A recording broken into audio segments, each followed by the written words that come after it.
ஏன்னா ஒரு காமெடி அந்த விஷாலுக்கு அனுகொண்ட மாதிரி இருக்கு. ஸ்ரீரெட்டி யாருன்னு எனக்கு தெரியாதுங்க. அவங்க அவங்க பண்ண சேட்டை தான் எனக்கு தெரியும் தவிர அவங்க யாருன்னே எனக்கு தெரியாது. నమస్తే folks, welcome to my channel. Folks, కొమ్మల్లో కూర్చున్న కోకిల కనబడదు గాని దాని పాట మాత్రం వినిపిస్తుంది. అలాగే మనసు ఎక్కడుందో ఎవరికీ తెలియదు గాని అది పెట్టే బాధ మాత్రం అనుభవిస్తూనే ఉంటాం. అసలు నేను ఈ మాట చెప్పడానికి గల కారణం నటుడు విశాల్. తమిళ స్టార్ హీరో విశాల్ గురించి తెలుగు ప్రేక్షకులకి ప్రత్యేకంగా పరిచయం చేయాల్సిన అవసరం లేదు. ఆయన తెలుగువారైనా కూడా తమిళ ఇండస్ట్రీలో బిజీగా ఉంటూ తన డబ్బింగ్ మూవీస్తో తెలుగు ప్రేక్షకులకి దగ్గరయ్యాడు. ఇదిలా ఉంటే విశాల్ అంటేనే ఫిట్నెస్కి మారుపేరు. అలాంటి వ్యక్తి రీసెంట్గా తను యాక్ట్ చేసిన మదగజ రాజా సినిమా ఈవెంట్లో బక్క చిక్కిపోయి చాలా డల్గా కనిపించడమే కాకుండా చేతులు వణుకుతూ వేదికపై మాట్లాడడం, మాటల్లో తడబడడం, అందుకు తోడు సరిగ్గా నడవలేని స్థితిలో ఉన్న విశాల్ని చూసిన వారంతా షాక్కి గురయ్యారు. ఇక అలా విశాల్కి సంబంధించిన వీడియోస్ అన్ని చోట్ల వైరల్ అవ్వడంతో మీడియాలో విశాల్ గురించి చర్చ మొదలైంది. అసలు విశాల్కి ఉన్న ఆరోగ్య సమస్యలేంటి? నటి అభినయతో విశాల్ పెళ్లి వార్తల్లో ఎంతవరకు నిజముంది? అనీషా రెడ్డితో విశాల్ పెళ్లి పీటల్ దాకా వెళ్లి ఎందుకు ఆగిపోయింది? విశాల్ సినిమా కెరియర్ ని నాశనం చేయాలని ప్రయత్నించిన ఆ రాజకీయ నేతలెవరు అనే నమ్మలేని నిజాలను ఈ వీడియోలో చెప్పడానికి నేను ప్రయత్నిస్తాను. మీరు మాత్రం ఈ వీడియోని పూర్తిగా చూడండి. విశాల్ కృష్ణారెడ్డి అలియాస్ విశాల్. ఇతను 1977 ఆగస్టు 29న కర్ణాటకలోని వర్తూర్లో ఒక తెలుగు భూస్వామి కుటుంబంలో జన్మించాడు. తండ్రి జీకే రెడ్డి, తల్లి జానకీదేవి. ఇతనికి విక్రమ్ కృష్ణ అనే అన్నయ్య, ఐశ్వర్య అనే చెల్లెలు కూడా ఉన్నారు. ఇక విశాల్ పూర్వీకులు నెల్లూరుకి చెందిన వారై ఉండి పని నిమిత్తం కర్ణాటకకి వెళ్లి సెటిల్ అయ్యారు. అలా విశాల్ తండ్రి కొన్నేళ్లు ఇండియన్ ఆర్మీలో పనిచేశాక తన దృష్టిని బిజినెస్ వైపు మళ్లించి బెంగళూరులో గ్రనైట్ బిజినెస్ ని స్టార్ట్ చేయగా అది సక్సెస్ఫుల్ గా రన్ అవ్వడంతో కుప్పంలోనూ మరొక బ్రాంచ్ ని మొదలు పెట్టారు. అలా సక్సెస్ఫుల్ గా సాగుతున్నప్పుడే సినిమా ఇండస్ట్రీపై మక్కువ పెరిగి జడకేతముడి సినిమాతో ప్రొడ్యూసర్ గా ఎంట్రీ ఇచ్చి 50కి పైగా మూవీస్ ని నిర్మించి మంచి గుర్తింపును పొందారు. ఇదిలా ఉంటే విశాల్ కి తన స్కూల్ డేస్ నుండే హీరో అవ్వాలని ఇంట్రెస్ట్ ఉన్న కారణంగా తన డిగ్రీని పూర్తి చేయగానే హీరో అర్జున్ సర్జా సలహా మేరకు కూతుపట్రేలో చేరి 6 నెలల యాక్టింగ్ ట్రైనింగ్ ని తీసుకొని రెడీ అయ్యాడు. అప్పటికే విశాల్ అన్నయ్య తన ఓన్ బ్యానర్ లో 6 సినిమాలకి హీరోగా చేసి అవి ఫ్లాప్ అవడంతో విశాల్ బయట ప్రొడక్షన్స్ ద్వారా సినిమాల్లోకి ఎంట్రీ ఇవ్వాలనుకున్నాడు. దీంతో అర్జున్ సర్జా తనకి తెలిసిన గాంధీ కృష్ణ అనే డైరెక్టర్ కి విశాల్ ని రికమెండ్ చేయడంతో విశాల్ హీరోగా, రీమాసేన్ హీరోయిన్ గా, భరత్ ని సెకండ్ హీరోగా ఫిక్స్ చేసి చెల్లమ్మే అనే మూవీని స్టార్ట్ చేశారు. ఇక అలా మొదటి మూవీ 2004లో రిలీజ్ అయి హిట్ అవ్వడంతో విశాల్ కి సినిమాల్లో ఆఫర్స్ వెతుక్కుంటూ వచ్చిన విశాల్ తమ ఓన్ బ్యానర్ లోనే చేయాలని తన తండ్రి ఫిక్స్ అయి విక్రమ్ కృష్ణని ప్రొడ్యూసర్ గా పెట్టి పందెం కోడి మూవీని లింగుస్వామి డైరెక్షన్ లో 10 కోట్ల బడ్జెట్ తో స్టార్ట్ చేయగా ఆ మూవీ తెలుగు, తమిళ్లో రిలీజ్ అయి 30 కోట్లని కలెక్ట్ చేసి సూపర్ డూపర్ హిట్ అయింది.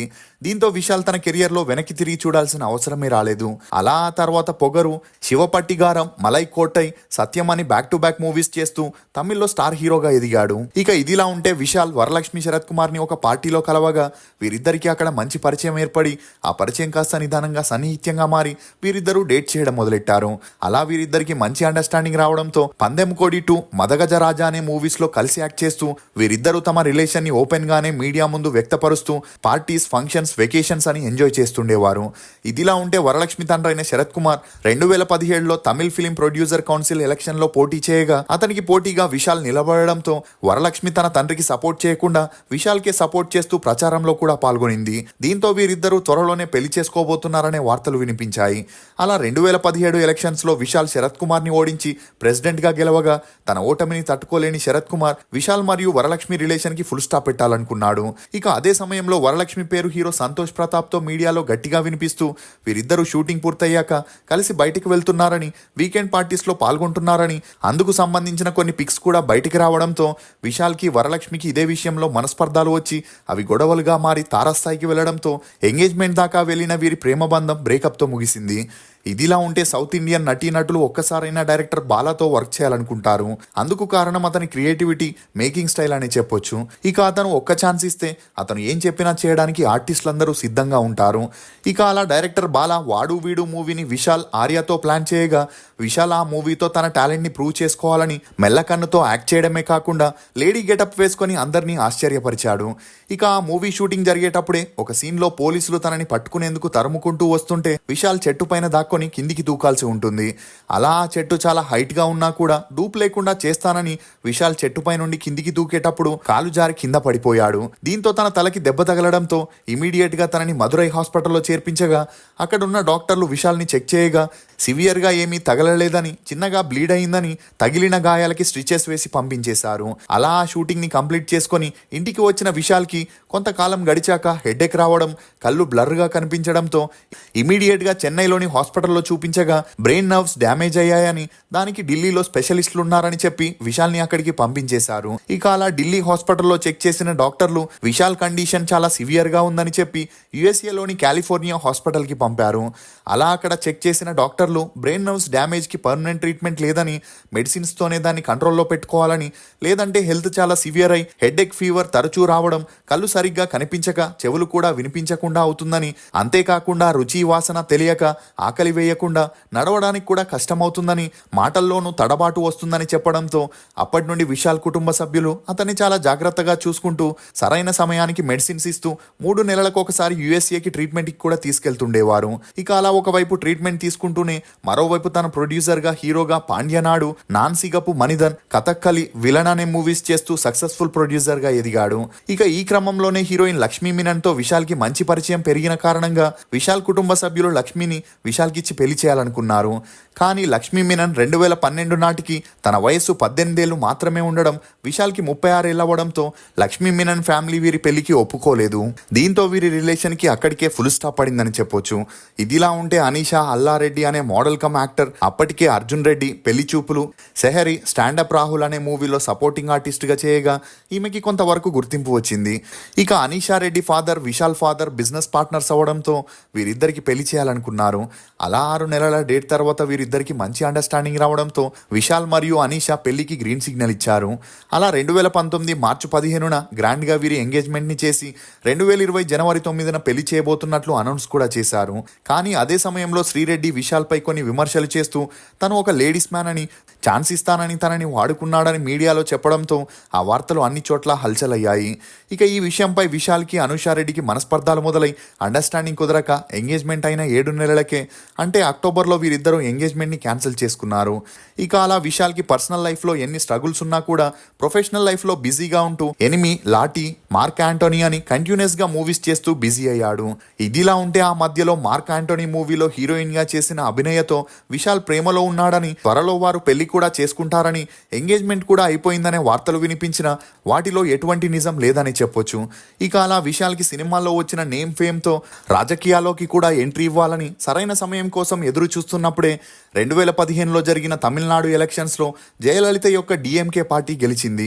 ఇక జయలలిత ఆర్కే నగర్ నుండి గెలవగా 2016లో ఆమె అనారోగ్యానికి గురై ఆ సంవత్సరమే ఆమె మరణించడంతో ఆర్కే నగర్ నియోజకవర్గానికి ఉప ఎన్నికలు జరిపించాలని డిసైడ్ అయ్యారు. అలా విశాల్ ఆ నియోజకవర్గం నుండి ఇండిపెండెంట్ క్యాండిడేట్గా పోటీ చేయాలని నామినేషన్ని సబ్మిట్ చేయగా అప్పట్లో ఎంకే స్టాలిన్, ఉదయనిధి స్టాలిన్, టీటీవీ దినకరన్ లాంటి వారు విశాల్పై ఆరోపిస్తూ విశాల్ రెడ్డి అని, అతను ఆంధ్రాకి చెందినవాడని, తమిళనాడులో అతనికి పోటీ చేసే అధికారం లేదని నానా రచ్చ చేయడంతో పాటు మరికొన్ని కారణాల వల్ల విశాల్ యొక్క నామినేషన్ని ఎలక్షన్ కమిటీ రిజెక్ట్ చేసింది. ఇక అలా అప్పటి నుండి తను రాజకీయాలకి దూరంగా ఉన్నా కూడా స్టాలిన్ మరియు అతని కొడుకు ఉదయనిధి స్టాలిన్ విశాల్ని టార్గెట్ చేస్తూ తన మూవీస్ రిలీజ్కి థియేటర్స్ దొరకకుండా విశాల్ కెరియర్ని స్పాయిల్ చేసేందుకు ట్రై చేశారు.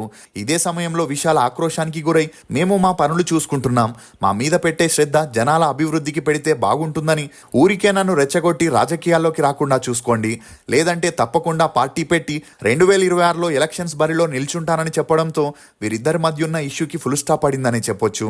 ఇక ఇదిలా ఉంటే విశాల్ తన తల్లి పేరు మీద దేవి అనే ఫౌండేషన్ని స్థాపించి దాని ద్వారా రైతులకి తన వంతు సపోర్ట్ చేస్తూ, యాసిడ్ బారిన పడిన అమ్మాయిలకి మెడికల్ ఖర్చుల్ని భరిస్తూ, హయ్యర్ ఎడ్యుకేషన్ చదివే పేద పిల్లలకి స్కాలర్షిప్నిస్తూ, నిరుపేదలకి ఇల్లు, డబ్బులు ఇవ్వడం లాంటివి సహాయం చేయడంతో పాటు పునీత్ రాజ్ కుమార్ గారు మరణించాక అతను నడుపుతున్న శక్తిధామంలోని 1500 మంది అనాథ పిల్లలకి కూడా విశాల్ తన వంతు సహాయాన్ని చేస్తుండడం విశేషం. అలా అప్పటి నుండి చాలా ఆరోగ్యంగా ఉంటూ యాక్టివ్గా తన సినిమా పనుల్లో బిజీగా ఉన్న విశాల్ 10 సంవత్సరాలకి ముందు మదగజరాజా మూవీ పూర్తయిన ఆ మూవీ ప్రొడ్యూసర్, డైరెక్టర్కి ఏర్పడిన కొన్ని విభేదాల కారణంగా అది పోస్ట్ పోన్ అవుతూ వచ్చింది. ఇక అలా రీసెంట్గా అన్నీ కుదిరి ఆ మూవీని రిలీజ్ చేసేందుకు ప్రీ రిలీజ్ ఈవెంట్ని ఆర్గనైజ్ చేయగా అక్కడికి వచ్చిన విశాల్ని చూసి అందరూ ఒక్కసారిగా షాక్కి గురయ్యారు. అయ్యారు. ఇక అలా చూసేందుకు చాలా ఫిట్ అండ్ హెల్దీగా కనిపించే విశాల్ ఆ ఈవెంట్ లో చాలా లీన్ గా కనబడుతూ నడవలేని పరిస్థితుల్లో ఉండి తడబడుతూ మాట్లాడడంతో అందరూ విశాల్ త్వరగా కోలుకోవాలని ప్రార్థిస్తున్నారు. ఇక విశాల్ కి బ్రెయిన్ నర్వస్ డ్యామేజ్ వల్ల ఈ పరిస్థితి వచ్చిందని చెప్పొచ్చు. ఏదేమైనా విశాల్ మునపటిలాగే ఆరోగ్యంగా మారి తన మూవీస్ ద్వారా మనందరినీ అలరించాలని కోరుకుందాం. ఫోక్స్ ప్రతి దాని గురించి తీవ్రంగా ఆలోచించి సాధించేదేమీ లేదు, ఆయాసపడడం తప్ప. శాంతంగా ఉండి ఆలోచించడం మొదలు పెడితే ఆరోగ్యంగా శక్తివంతంగా ఉంటాం. ఇది ఫోక్స్ నటుడు విశాల్ గురించి కొన్ని నమ్మలేని నిజాలు. ఈ వీడియో మీద మీ అభిప్రాయాన్ని కమెంట్ సెక్షన్లో తప్పకుండా తెలియజేయండి. మేము చేసిన ఈ వీడియో మీకు నచ్చినట్లయితే ఒక లైక్ ద్వారా మీ సపోర్ట్ని మాకు తెలియజేయండి. For more interesting videos please subscribe to CR voice. Thank you.